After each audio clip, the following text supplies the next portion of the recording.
2 Korintus pasal 3. Pelayan-pelayan perjanjian yang baru. Adakah kami mulai lagi memujikan diri kami? Atau perlukah kami seperti orang-orang lain menunjukkan surat pujian kepada kamu atau dari kamu? Kamu adalah surat pujian kami yang tertulis dalam hati kami dan yang dikenal dan yang dapat dibaca oleh semua orang. Karena telah ternyata bahwa kamu adalah surat Kristus yang ditulis oleh pelayanan kami. Ditulis bukan dengan tinta, tetapi dengan roh dari Allah yang hidup, bukan pada loh-loh batu, melainkan pada loh-loh daging, yaitu di dalam hati manusia. Demikianlah besarnya keyakinan kami kepada Allah oleh Kristus. Dengan diri kami sendiri, kami tidak sanggup untuk memperhitungkan sesuatu seolah-olah pekerjaan kami sendiri. Tidak. Kesanggupan kami adalah pekerjaan Allah. Ialah membuat kami juga sanggup menjadi pelayan-pelayan dari suatu perjanjian baru yang tidak terdiri dari hukum yang tertulis, tetapi dari roh. Sebab hukum yang tertulis mematikan, tetapi roh menghidupkan. Pelayanan yang memimpin kepada kematian terukir dengan huruf pada loh-loh batu. Namun demikian kemuliaan Allah menyertainya waktu ia diberikan. Sebab sekalipun pudar juga, cahaya muka Musa begitu cemerlang, sehingga mata orang-orang Israel tidak tahan menatapnya. Jika pelayanan itu datang dengan kemuliaan yang demikian, betapa lebih besarnya lagi kemuliaan yang menyertai pelayanan roh. Sebab, jika pelayanan yang memimpin kepada penghukuman itu mulia, betapa lebih mulianya lagi pelayanan yang memimpin kepada pembenaran.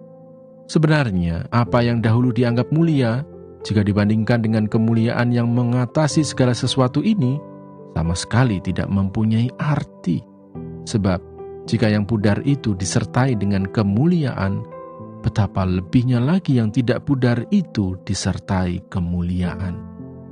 Karena kami mempunyai pengharapan yang demikian, maka kami bertindak dengan penuh keberanian. Tidak seperti Musa, yang menyelubungi mukanya, supaya mata orang-orang Israel jangan melihat hilangnya cahaya yang sementara itu. Tetapi pikiran mereka telah menjadi tumpul, sebab sampai pada hari ini selubung itu masih tetap menyelubungi mereka, jika mereka membaca perjanjian lama itu tanpa disingkapkan, karena hanya Kristus saja yang dapat menyingkapkannya. Bahkan sampai pada hari ini, setiap kali mereka membaca kitab Musa, ada selubung yang menutupi hati mereka. Tetapi apabila hati seorang berbalik kepada Tuhan, maka selubung itu diambil daripadanya. Sebab Tuhan adalah roh, dan di mana ada roh Allah, di situ ada kemerdekaan. Dan kita semua mencerminkan kemuliaan Tuhan dengan muka yang tidak berselubung. Dan karena kemuliaan itu datangnya dari Tuhan yang adalah roh, maka kita diubah menjadi serupa dengan gambarnya dalam kemuliaan yang semakin besar. Amsal pasal 19. Lebih baik seorang miskin yang bersih kelakuannya daripada seorang yang serong bibirnya lagi bebal.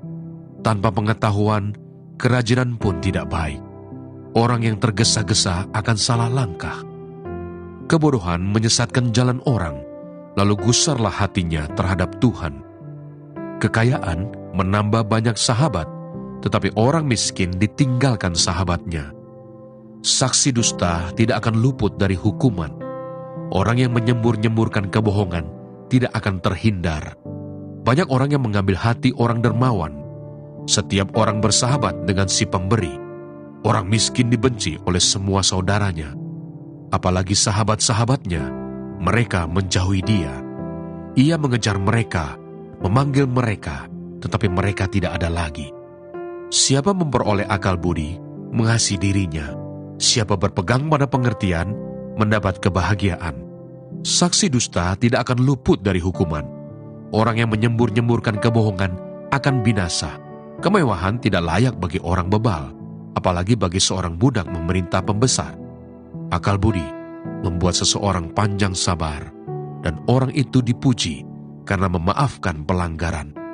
Kemarahan raja adalah seperti raung singa muda, tetapi kebaikannya seperti embun yang turun ke atas rumput. Anak bebal adalah bencana bagi ayahnya, dan pertengkaran seorang istri adalah seperti tiris yang tidak henti-hentinya menitik. Rumah dan harta adalah warisan nenek moyang, tetapi istri yang berakal budi adalah karunia Tuhan. Kemalasan mendatangkan tidur nyenyak, dan orang yang lamban akan menderita lapar. Siapa berpegang pada perintah, memelihara nyawanya, tetapi siapa menghina firman akan mati. Siapa menaruh belas kasihan kepada orang yang lemah, memiutangi Tuhan yang akan membalas perbuatannya itu. Hajarlah anakmu selama ada harapan, tetapi jangan engkau menginginkan kematiannya. Orang yang sangat cepat marah akan kena denda, karena jika engkau hendak menolongnya, engkau hanya menambah marahnya. Dengarkanlah nasihat dan terimalah didikan, supaya engkau menjadi bijak di masa depan. Banyaklah rancangan di hati manusia, tetapi keputusan Tuhanlah yang terlaksana. Sifat yang diinginkan pada seseorang ialah kesetiaannya. Lebih baik orang miskin daripada seorang pembohong. Takut akan Allah mendatangkan hidup, maka orang bermalam dengan puas tanpa ditimpa malapetaka. Si pemalas mencelup tangannya ke dalam pinggan, tetapi tidak juga mengembalikannya ke mulut. Jikalau si pencemooh kau pukul, barulah orang yang tak berpengalaman menjadi bijak. Jikalau orang yang berpengertian ditegur, ia menjadi insaf. Anak yang menganiaya ayahnya atau mengusir ibunya, memburukkan dan memalukan diri. Hai anakku, jangan lagi mendengarkan didikan, kalau engkau menyimpang juga dari perkataan-perkataan yang memberi pengetahuan. Saksi yang tidak berguna mencemoohkan hukum, dan mulut orang fasik menelan dusta. Hukuman bagi si pencemooh tersedia, dan pukulan bagi punggung orang bebal.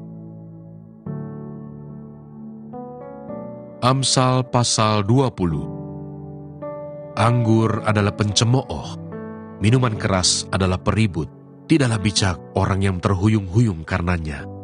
Kegentaran yang datang dari raja adalah seperti raung singa muda. Siapa membangkitkan marahnya, membahayakan dirinya.